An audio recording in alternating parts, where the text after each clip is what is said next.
This video is a walkthrough for the 2023 Paper 1 Market, People and Global Business.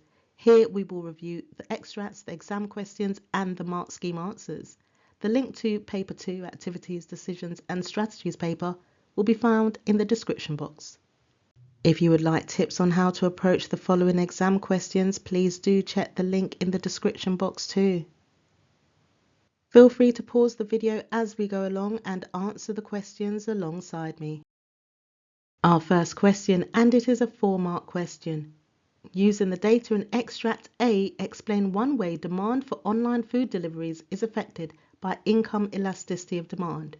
So let's go to extract A. It shows the UK average income and delivery orders. We can see in 2020, the UK average income per year was £31,487. In 2021, it was £31,285, and the percentage change there was 0.64%.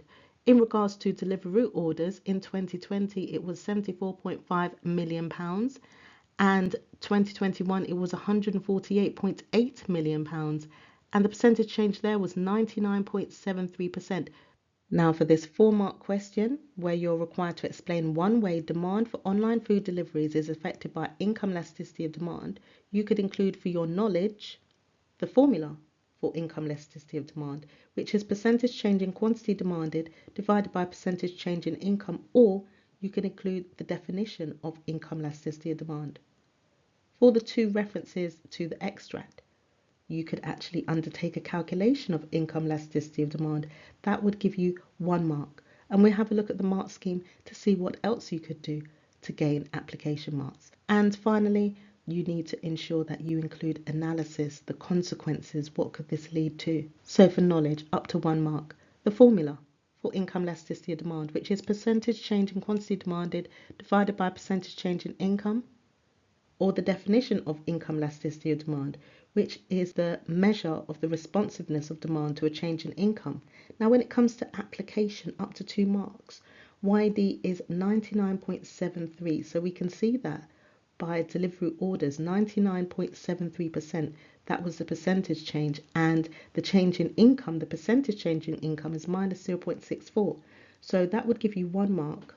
Or YD is minus 155.83, which would also give you a mark, or 155 or 156. In addition to that, quantity demanded increases by 99.73%, so you could have put that, or as income falls, minus 0.64%. So remember, 2 references to the extract is required. Now for the analysis. Delivery orders are inferior goods as incomes fall, demand for the services rises. Income elasticity for delivery orders is highly income elastic, greater than 1. Delivery orders rise as consumers switch restaurant meals for takeaways. So it's really important here that you have a good understanding of income elasticity of demand and how to tackle the 4-mark questions. Another 4-mark question, explain one reason food delivery apps such as Deliveroo pay their workers commission. Let's take a look at the extract. Extract B, working for food delivery apps. Food delivery riders are mainly rewarded with a fee for each delivery. In addition to this fee, often businesses also pay commission. Some employers reward delivery riders when they introduce new workers. The flexibility of choosing work hours is a big attraction. However, time is money and jobs are insecure. Some more experienced riders can choose how long they would like to work, but others may not have this option.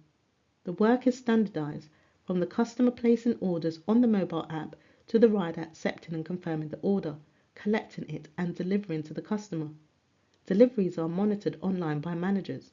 Sometimes riders who do not reach the customer within a specified time have 50% of the order value deducted from their pay.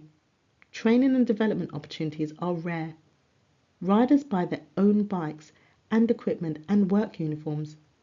Delivery apps place power in the hands of the customer, which can create job dissatisfaction for riders. Customer ratings are the only employee performance measure.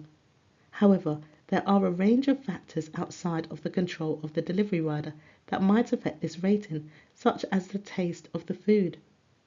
In some businesses, weekly rewards are used. Others use job rotation as part of the career progression. Over to the mark scheme. For knowledge and understanding, you should show an understanding of what is meant by commission. So, commission is a payment to a worker based on a percentage of the value of sales.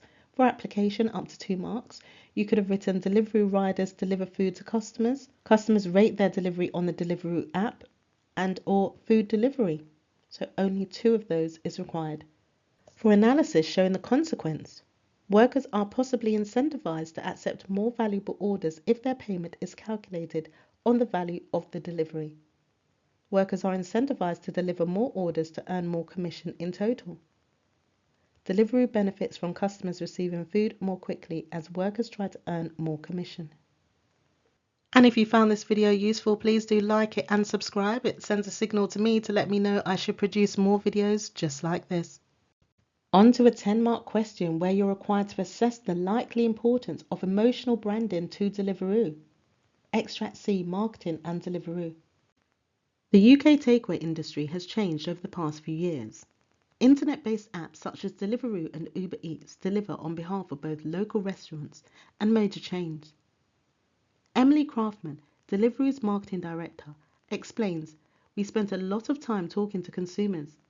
They had consistent views about food happiness. The takeaway is this moment of joy, and that coupled with trust and reliability gives us the best brand image." Deliveroo wanted to focus on switchers, consumers already ordering takeaways but from competitors such as Uber Eats and Just Eat. It also wanted to balance global branding with operating on a local level. Craftman describes this as building our national image but winning in every neighborhood. Deliveroo decided to rethink its branding to improve its competitiveness. Deliveroo launched a new marketing campaign based on emotional branding.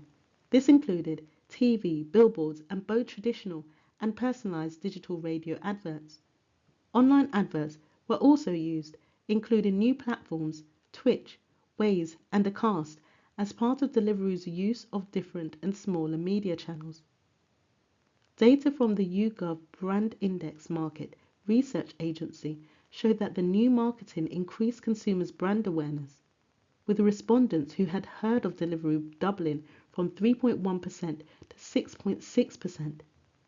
However, the same research found that Deliveroo was worse than all its app-based competitors on measures such as quality, satisfaction, impression, and reputation. Let's take a look at the mark scheme. So for the 10 marker, it is 2 marks for knowledge, 2 marks for application, 3 marks for analysis, and 3 marks for evaluation. So do not forget to evaluate as well. It's worth 3 marks. Emotional branding is the creation of brands that perhaps appeal to customers' emotional nature rather than their logical side. Deliveroo found through research that food happiness was important to customers and their decision to use a particular app. Linking marketing to the happiness emotion could improve Deliveroo's brand image and so increase sales. Moving away from the more functional approach to use the app towards emotional branding helped to increase brand awareness from 3.1% to 6.6%. Potential counterbalance. Despite this approach, 93.4% are not aware of Deliveroo. Other factors may be more important in affecting the Deliveroo brand, for example, quality, satisfaction, impression, and reputation. Deliveroo customers might be more concerned with other aspects of the marketing mix, such as the price of food and deliveries, or the availability of Deliveroo deliveries, and the potential judgment. As takeaways are seen by some customers as something that brings happiness and could be consumed socially, using emotional branding can help to build customer loyalty. Or, the food delivery app market is highly competitive, with other businesses such as Just Eat and Uber Eats offering a very similar service to Deliveroo. In this case, it is likely that the other considerations such as delivery prices are more important to customers. A 12-mark question, another assess question, assess the likely value of secondary market research data to Deliveroo's marketing. Let's take a look at the mark scheme. Up to 2 marks for knowledge, up to 2 marks for application, up to 4 marks for analysis, and up to 4 marks for evaluation. For knowledge and understanding, secondary market research data is collected by another business or organisation but used by the business in question. So we're looking at one side of the argument now, and then we'll look at the potential counterbalance, and then have a final judgment. So secondary market research is valuable. It is often easily available and relatively inexpensive compared to primary research, such as if Deliveroo collated the views of its own customers. YouGov Brand Index is a specialist market research business that is likely to possess experience and expertise in data collection, making it more valuable to Deliveroo. Other sources of secondary research data, such as thorough news websites and online sales trend information, are also readily available and accessible. Potential counterbalance. Despite YouGov Brand Index being specialist, it does not guarantee the accuracy of the data it collects. Inaccurate data could lead to Deliveroo making unsuitable marketing decisions. Rivals such as Uber Eats and McDelivery can access similar data and services, so no advantage is gained by Deliveroo.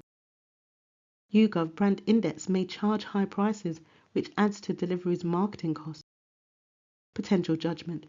The secondary research used by Deliveroo seems to be relating specifically to customers reacting to the change in marketing of Deliveroo. Therefore, it has some of the specific advantages of primary research with less effort and time needed to complete.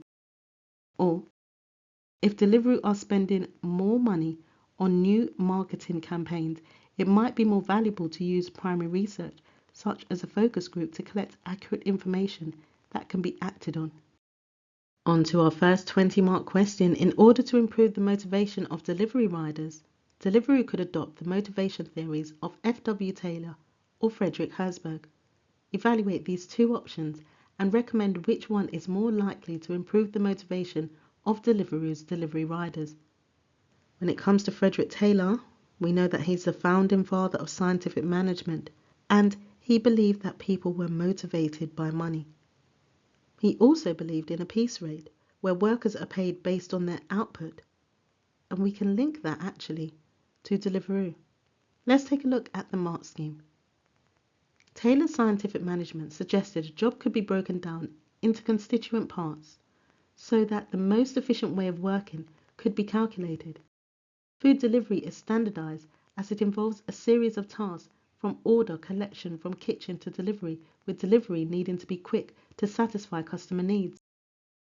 Taylor also suggested workers are motivated by money, which fits well with Deliveroo's current model of paying drivers per delivery and also offering them commission based on delivery performance. The use of the driver rating system can also be used to ensure that riders are further motivated to offer good service as well as simply quick deliveries. Taylor's approach to motivation would be appropriate. Due to the simple nature of the food delivery, riders are generally unskilled and have chosen to work for financial reward rather than wider job satisfaction. An extension of the current approach to financial motivation is likely to be suitable. So that's option 1. Option 2. Herzberg's motivational theory suggests that money is not the only reward that motivates workers. However, as a hygiene factor, this is not enough to get the best out of workers. If workers were offered training and development opportunities, they are likely to be more motivated, as these give riders a sense of recognition and the opportunity to grow, both of which are motivators to Herzberg. Job security is a hygiene factor, and this seems to be missing for riders. Offering long-term contracts and guaranteed jobs could help to improve job security for riders. The use of rating systems for riders is demotivating, and this is because the ratings given by customers can be due to a range of factors outside of the rider's control. This leads to a feeling of lost status and lack of personal satisfaction, some of Herzberg's motivating factors. Using motivators such as job rotation will improve the variety of work that Deliveroo experience, therefore leading to improved motivation and an increased likelihood of good customer service and repeat orders. Now on to the final judgment, which is the final paragraph, and where you choose the option, either option 1 or option 2. It's entirely up to you what option you want to choose, but it's really about how you justify it and how you contextualize your point as well, and also show evaluation in there.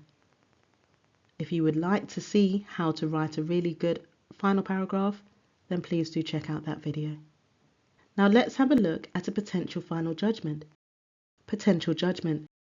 Food delivery is a low-skilled job undertaken by workers primarily motivated by money.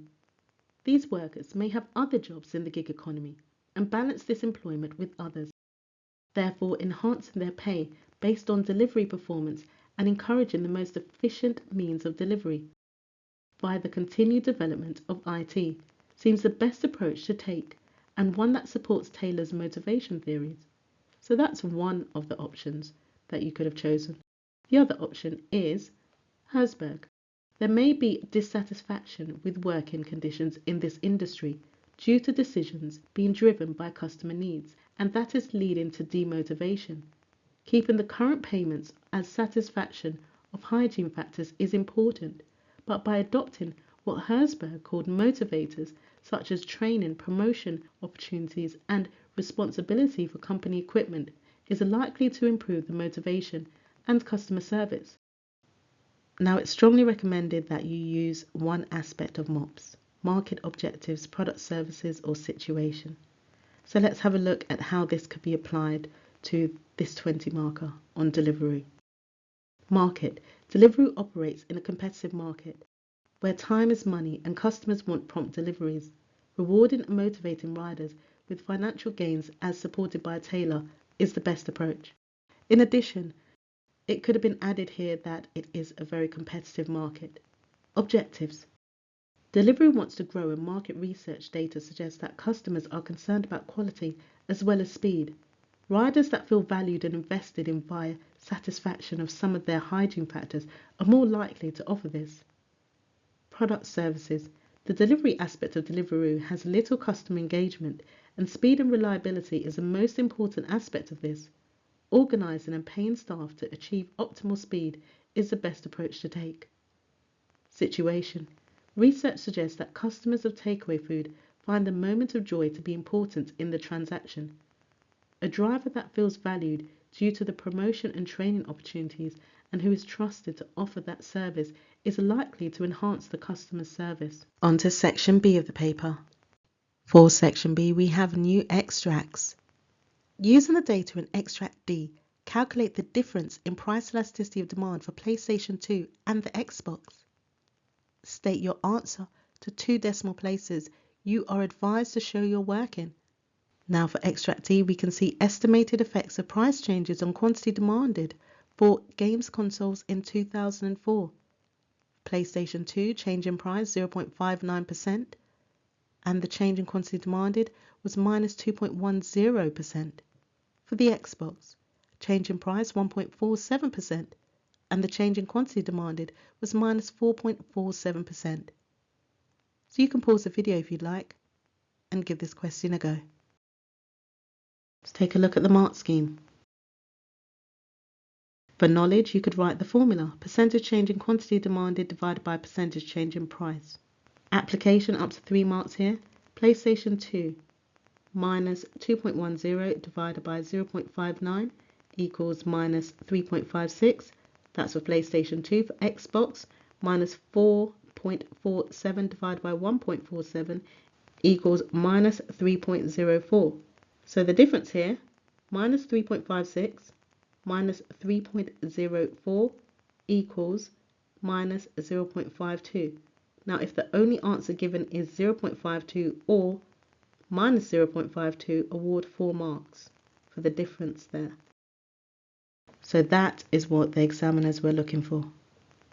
Another 4-mark question: explain one reason why global niche markets may be important to a games developer such as Sukiborn Games.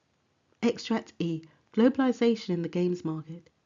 Computer games are produced and enjoyed all over the globe. In 2020, China's market was worth approximately $24.4 billion and the US's $23.6 billion.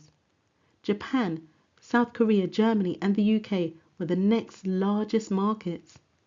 Games were originally played on non-internet connected devices such as the original Nintendo console. Consoles and games were manufactured in countries such as Japan and China and transported to consumers around the world. Games targeted small niche markets, often close to the developer's physical location, with different versions of games for each country. Games producers now take a global approach and release each game in different languages to customers all over the world at the same time. In 2020, an estimated 2.2 billion customers played computer games. Growth comes partially from mobile gaming, which anyone with a phone or tablet can play. Other factors include the rise of online communities where people play and share tips. A gamer in the US can play Call of Duty with a friend in Japan at the push of a button. Gamers no longer need to buy a console and spend lots of money on games.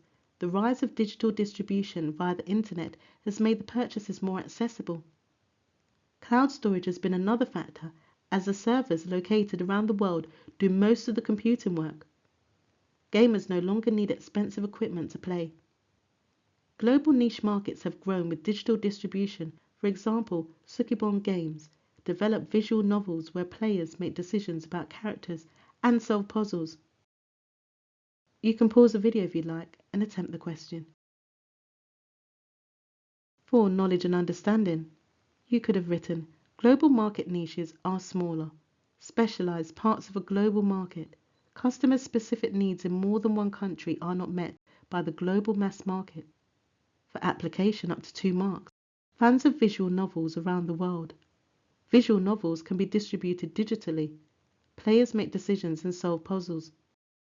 For analysis, the niche market for visual novels in one country might be too small for customers to provide Sukibon with sufficient revenue. The combined niches of several countries can be satisfied by using online distribution, which reduces Sukibon's cost per sale. Sukibon can charge a premium price when selling to the global niche customers, increasing revenue. 10-mark question. Using the data in Extract F, assess Sony's decision to manufacture the PlayStation. Extract F, country data Japan. Government health expenditure per person, $3,506. Education expenditure per person, $1,235. Corruption ranking, first is best, and they rank as 19th. Innovation ranking, they rank as 13th. Competitiveness ranking, 6th. Unemployment rate, 2.7%. Average wage, $41,352. Let's have a look at the mark scheme. Reasons for locating in Japan. Spending $3,506 per person on health could mean workers are more likely to be productive and at work, making their work more reliable. Education spending of $1,235 per person, plus the 13th ranking in the World Innovation Table, suggests workers could have strengths in developing new ideas and efficient ways of working. $41,352 average wage is less important as a factor because manufacturing is likely to be more capital intensive. Sony is a Japanese company with a history of manufacturing games consoles in Japan. This means it is more likely that they have skills and expertise to make the PS5. Since 2002, Japan has been a member of the RCEP trading bloc, so there could be reduced costs in trading with consumers in fellow RCEP states such as China. Potential counterbalance, $41,352 average wage is high and likely to add to Sony's cost of production. An unemployment rate of 2.7% is likely to mean fewer workers are available and increased wages might be needed to attract them from other jobs, again adding to cost of production. PlayStation is being launched as a global product with standardized parts, so it might be better choosing alternative production locations such as Europe or North America, which are closer to bigger consumer markets. Potential judgment. Sony is a Japanese business and has close cultural links to the country in which it was founded. To stay competitive with Microsoft, it is important to use the expertise and technological skills of an educated workforce in Japan, so that the PS5 is the highest possible quality. Japan has higher labour costs than some countries, and the costs of production are likely to have an impact on Sony's profits. There are likely to be skilled workers in other locations which could be closer to PS5's market, therefore reducing transport costs to the major markets. 12-mark question. There are several factors that have contributed to increased globalization, including transport and communication. Assess the likely importance of transport and communication for the increased globalization of the computer games market. Let's take a look at the mark scheme.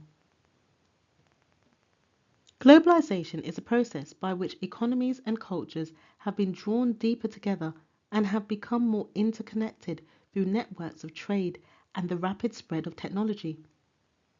Reasons for transport and communication.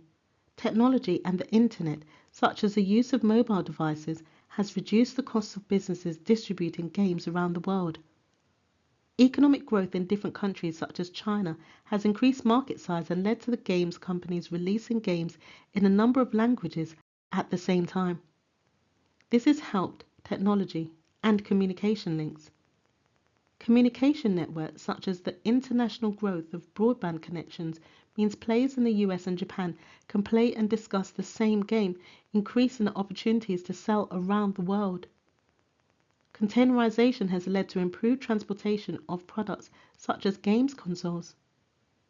Potential counterbalance. Reduced trade barriers have made it cheaper and easier to distribute physical games to a wide range of world economies, including India and China. Economic growth and the increased size of middle classes in developing economies such as India and China has driven the demand for computer games rather than simply their availability. Computer games do not rely on raw materials and manufacturing in the same way that other goods such as car manufacturing, so global interdependence is lower. Government controls such as limits on internet access in China will limit the impact of improved communication and technology. Outside China, the major markets of US, UK and Germany are concentrated in a limited part of the world, so true globalization may not have occurred. Potential judgment. Before improvements in transport and communications, games targeted small local markets and were distributed in a more national basis. The internet in particular, its low cost to use, made global distribution in the computer games market happen. Although technology and communication changes are important, other factors are more important. Increased disposable income in developing economies, such as China, has created the demand for computer games. Without this, there would be no revenue to be earned, even if the means of delivery were available. 20-mark question. Sony could have either produced a standardized controller for sales in all countries, which would be an ethnocentric approach, or adapted the controller to the culture of local markets in order to maximize PlayStation 5 sales. Now that could either be geocentric or polycentric. Evaluate these two options and recommend which one Sony should have taken to maximize PlayStation 5 sales. Straight to the mark scheme in support of standardizing the controller. Option 1. Standardizing the controllers should help to standardize the marketing for the product, with approaches shared around the world. This is an ethnocentric approach. This reduces Sony's marketing costs and means customers can purchase a single globalized product. Manufacturing assembly costs should be lower as the machinery and equipment used can be standardized for all markets. Despite Japan being Sony's home market, it is likely to only be a small proportion of Sony's 100 million global users. This means it is less likely to damage overall sales if the product is standardized. Brand loyalty to Sony in Japan is likely to be high. Therefore, any adaptations for that market are less likely to damage sales or encourage customers to switch to competitors such as Microsoft, Xbox. Other purchasing factors such as price, playability, and the games available are likely to be more important factors in a purchase. Option 2. In support of adapting the product. There are strong cultural factors in Japan that mean continued adaptations may be needed to ensure sales. Confusion over changes to controls could lead to a damaged reputation and reduced sales for the new PS5. This is a geocentric, polycentric approach. The adapted product has been successful and is part of PlayStation's USP in its home market of Japan. This is likely to have driven sales since the launch of the original product. If the target market of younger consumers is used to symbols meaning different things in school, for example, this may have negative impacts on the playability for the new PS5, damaging Sony's brand image and sales. There are likely to be existing systems such as manufacturing and training that are set up to adapt PlayStations for Japan. These can be adapted and used for new product without much disruption. Potential judgment. Standardization is the best approach due to the reduced costs. The games console market is globalized and is unlikely that Microsoft or other competitors are adapting its products to take consideration of local market needs. Sony is already planning to manufacture the PS5 in Japan so customers can recognize its loyalty to its home country. Or, the adapted approach is part of PlayStation's USP, strong cultural influences, which mean that the X button is understood differently, could mean reduced brand loyalty and sales in Japan. Previous PlayStation games consoles were adapted, and in this approach seems to have contributed to Sony's past success. Now let's take a look at MOPS. For the market, Sony's main rival Microsoft is likely to sell a standardized console and focus on playability and price, so it is time for PlayStation to do the same. Objectives. Sony may be aiming for sales maximization in sales of the global games console market. Japan is only one market in the world, so adapting the products to this market is probably not necessary. Product services. The PlayStation controller is an iconic part of the overall product. The unique place of these symbols in Japanese society means that continuing to adapt controllers will support Sony's brand image and close links to its home country. Situation. Sony is considering manufacturing the PS5 in Japan, so links to its home country remain strong. There would not be a need to adapt products as well to maintain this loyalty. Thank you for watching this video. The next two videos that will appear on the screen are what YouTube thinks you should watch next.